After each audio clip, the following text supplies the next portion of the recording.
ఈరోజు వాగ్దానం దానియేలు గ్రంథం 1:8 సెలవిమ్మనగా ప్రభు ఇటు వాక్యం దీవించనుగాక. ప్రార్థన. ప్రభు ఈ మాటను దీవించని స్వరం వినిపిస్తుంది. యేసు నామములో ప్రార్థిస్తున్నాం తండ్రి, ఆమేన్. రాజాస్థానములో దానియేలు ఉన్నాడు. రాజు భోజనము భుజించే కృప ఆయనకున్నది. రాజు పానము చేసే కృప ఉన్నది. ఆయనను రాజభోజనం చేయక పానము చేయక తను అపవిత్రుడు కాకుండానట్లు దానియేలు మరి సెలవిచ్చినాడు. వారిని నపుంసకుల అధిపతిని అడిగాడు. దానియేలు గ్రంథం 1:7-8 ఇదిగో రాజు భుజించి భోజనమును పానం చేయను, ద్రాక్షరసం తాగను, నేను అపవిత్రుడు కాకుండా నాకు సెలవిమ్మని అధిపతిని వేడుకొనగా దేవుడు రాజు ద్వారా ఆజ్ఞాపించి అది అనుగ్రహించినారు. మనమైతే అపవిత్రులం అవుతాం, తాగడానికి తినడానికి సుఖించడానికి ఇష్టపడతాం.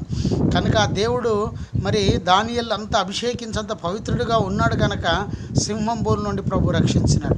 ఇలాంటి కృప నీకుంటే, ఇలాంటి పవిత్రత పరిశుద్ధత నీకుంటే సింహం బోలు నుండి సింహం బోన్ లాంటి రోగం నుండి స్వస్థపరుస్తాడు. ఆ సింహం బోన్ నుండి అప్పుల నుండి రక్షిస్తాడు. అపవాది శత్రువుని నీకు జయంనిస్తాడు. ప్రభు యేసుక్రీస్తు మాటలు దీవించను గాక ఆమెన్. ప్రార్థన. ప్రభు ఈ మాటను దీవించి ఆశ్రదించండి. యేసు నామములో ప్రార్థిస్తున్నాం తండ్రి, ఆమేన్. తండ్రి కుమార పరిశుద్ధాత్మ త్రియేక దేవుని సన్నిధానం సదాకాలం మీకు తోడు నీడై ఉండును గాక ఆమేన్. Praise the Lord. జయమని మా యూట్యూబ్ ఛానల్ సబ్స్క్రైబ్ చేయండి, లైక్ చేయండి, షేర్ చేయండి, అనేకులకు తెలియజేయండి. మీ ప్రార్థన అవసరాలు మాకు కాల్ చేయండి. మా సెల్ నెంబర్ 9948930321. దయచేసి 100 రోజులు ఉపవాస ప్రార్థనలు జరుగుతున్నాయి. అక్టోబర్ 8 ప్రత్యేక ప్రార్థన రండి. ధర్మారం దేవుడు మిమ్మల్ని దీవించును గాక ఆమెన్. దైవాశీర్వాదాలు పొందుకోండి.